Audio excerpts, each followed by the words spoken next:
Hey guys, my name's Khadroth, and today we're going to be talking to you about Tōdō Heisuke, our new 4-star unit that is coming out with the Guda Guda banner here in the 10th year of JP.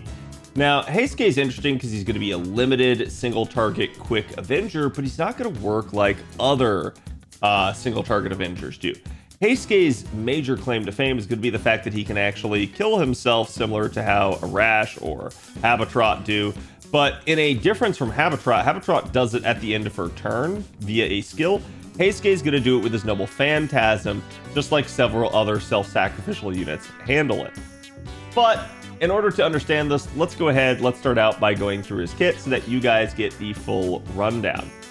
So Heske is basically going to have about 9.2k attack, almost 9.3k. Not really the best of numbers, especially considering we're using an Avenger here, and Avengers usually have pretty high attack stats overall, but it's still well within the acceptable range for a 4-star, and definitely we like to see units at least in the 9k range at that rarity. Now, looking at our HP values, we have about 10.8k HP. This would be a concern, but he does at least have some survivability built in, which is kind of hilarious, again, given the fact that he is a self-sacrificial unit. Heske is going to be man attribute. He's only going to have 29 star absorption due to just him being an Avenger, and he does have star generation of 6%, which is also quite low. His NP charge attack rate is going to at least be 0.63, so not too much to be concerned about there. His NP charge defense will also be 5%, and we will have more to say on that in a bit. His death rate will be surprisingly low at 9%, which is kind of hilarious for a unit that does kill himself. His alignment is lawful good, his gender is male, and his basic traits are hominide servant, humanoid, normal servant, shinsengumi servant, and weak to enemy elish, so not a whole lot to exploit if you're fighting against him. His deck here is going to be double buster, double quick, which means he'll scale a little bit better and pair a little bit better with the likes of Summer Scotty, but at the end of the day, that's really just going to be predicated on whether or not you can get crits off with them. You could still pair him with someone like Tiamat, but he doesn't have that second arts card to have the majority of his deck kind of be in her wheelhouse, so there is what there is. Now, at the end of the day here, it's still a fine deck, and this will at least allow for a lot of like hard-hitting buster and quick crits should the situation arise. His hit counts are all either average or above, with the only average ones being, ironically enough, his quick cards and his 5-hit extra attack, whereas the arts and buster cards are actually above average with their hit counts.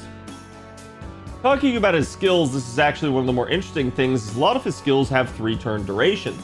It's kind of weird for a unit that's going to kill himself right after his first noble Phantasm. Now, at least for his first skill here, it is a little bit more of a supportive skill, but the other skills are going to be a little bit more focused on Heske himself. So starting out, he gets a 3-turn taunt and can increase the party's NP generation rate and critical damage for 3 turns each by up to 30%, all on a 6-turn cooldown. His second skill here is actually going to end up being his quick up, his real steroid here for 3 turns of 30%, and it will also increase his NP generation rate whenever he takes an attack for 3 turns by an additional 50%. That means his 5% NP charge defense will instead become a 7.5% like per hit basis per attack that hit him. So he's just going to get a ton of Noble Phantasm charge if units actually do spend the time to hit them, but that may not be the ideal way to use him or something that you even necessarily want. The good news is, at least with this second skill, the last effect on it is going to be a self-evasion for 3 times 3 turns to give him, again, a little bit of survivability. So just a kind of decent multi-turn steroid there, which is maybe a little bit of an odd choice for, as I mentioned, a unit that's kind of designed to just off himself. His third skill is going to increase his own NP damage for 3 turns and his own attack for 3 turns by up to 20% each. He will then charge his own gauge by 30%, and this is going to be super helpful when paired with the mana loading append for getting him up to full.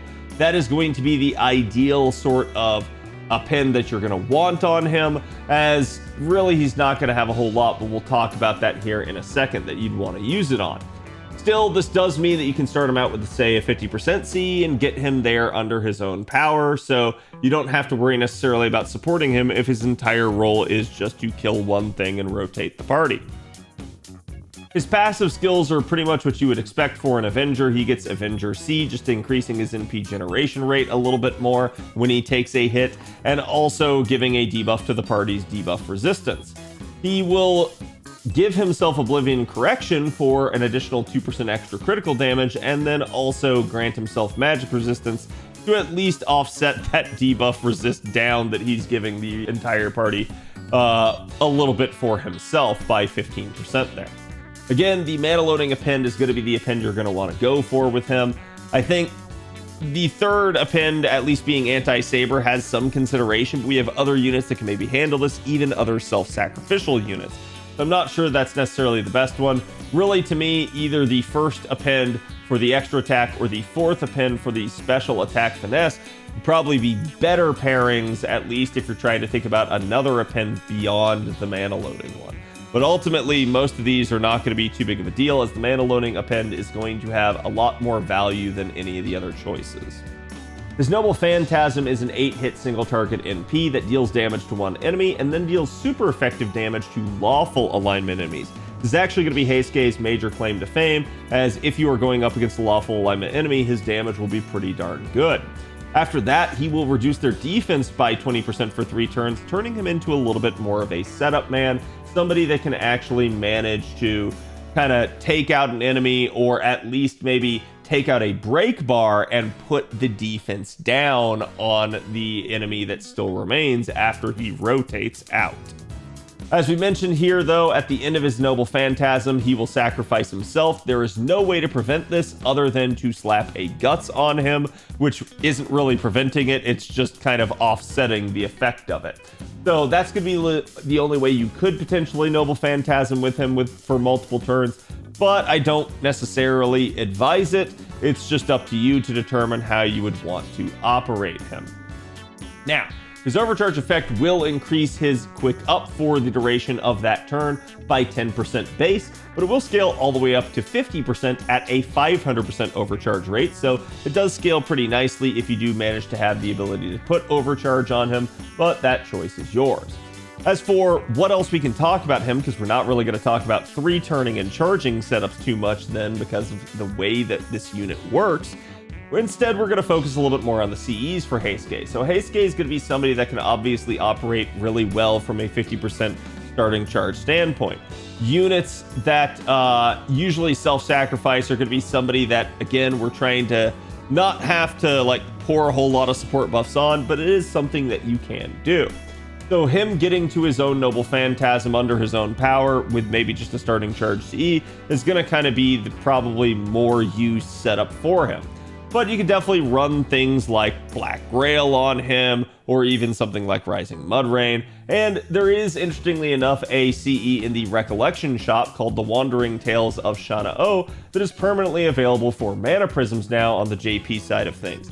This CE at least is another self-sacrificial CE, so that it gives a buff to the remaining party members when you die. This will grant him quick up and then grant the party quick up for 1 turn when he's defeated. It's not super good, but it could have some niche uses, so it's worthy of pointing out. Otherwise, if you're looking for beneficial CEs when you die, I think just even something like Battle of Camland can work, as that can grant the party just extra charge when he goes down. So definitely something to consider. Taking a look at Heske's stealth buffs only here, you guys can see that he basically is going to be somebody that actually has pretty decent raw damage output. These are just his own numbers, not any sort of like external buffs being applied to him or anything like that. You guys can actually see again, the Lawful niche is basically just going to be a 50% increase to his overall output. Definitely solid right there, and if you do manage to get multiple MP levels of him, he will definitely scale quite nicely off of this. Now, if we look at his actual damage numbers in a composition, but still against a neutral target, just like before, we're going to see his one-shot damage numbers actually be pretty nice. He can kind of produce about 600k here in terms of just normal NP1 one-shot damage. If it's against the Lawful niche, again, extra 50% there. So you're looking at about 900k neutral damage.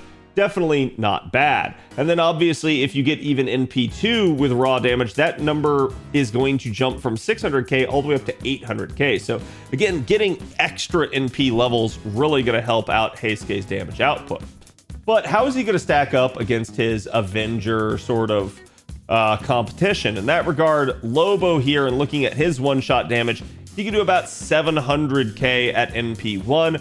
Definitely better than Heske in that regard. About 851k against man. So Heske would still win NP level for NP level if Lawful niche is in play. If not, probably Lobo's wheelhouse instead. And Lobo will be a permanent unit and somebody that doesn't kill himself, so Lobo will have those advantages over him. Taking a look at Summer Kuro. Summer Kuro's numbers are decidedly less than Heiske's. They're still close, but not great.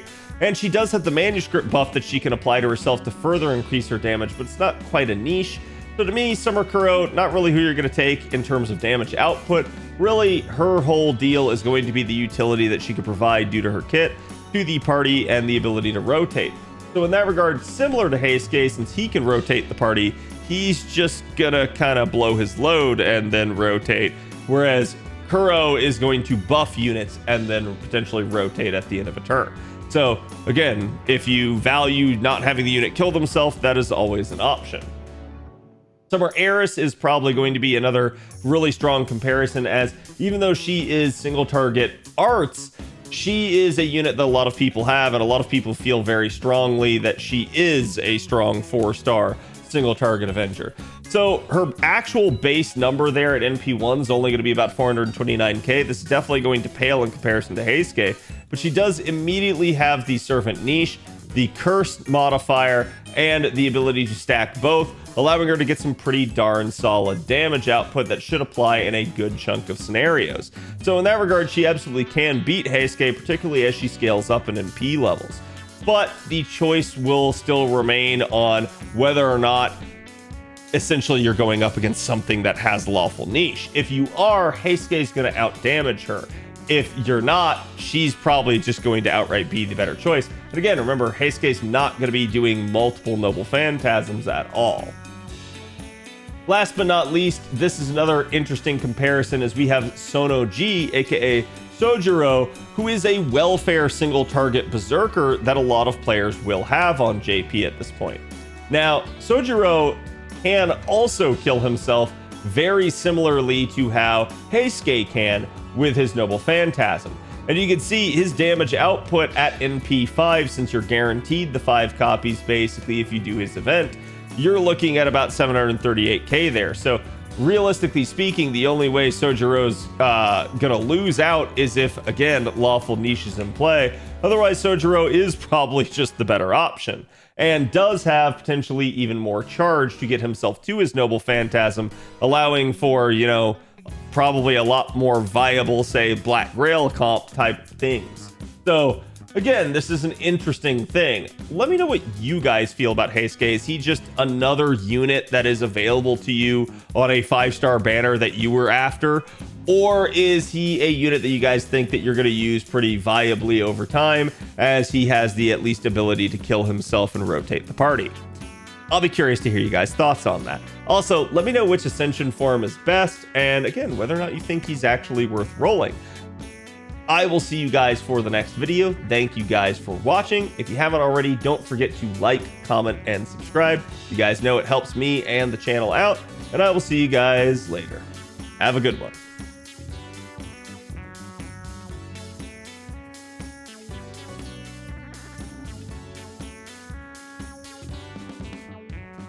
I hear Red Bull gives you wings.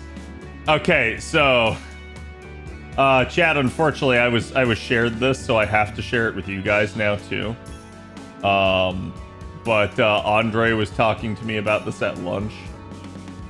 Chat, I present to you the Gonster. This is Guinness mixed with Monster. Somebody get me a Jaeger bomb. I mean, it is close to the same equivalent of like an Irish car bomb and stuff like that. It's like Basically, Guinness does not mix with it, which is kind of hilarious. The Guinness actually rises to the top, and the monster goes straight to the bottom.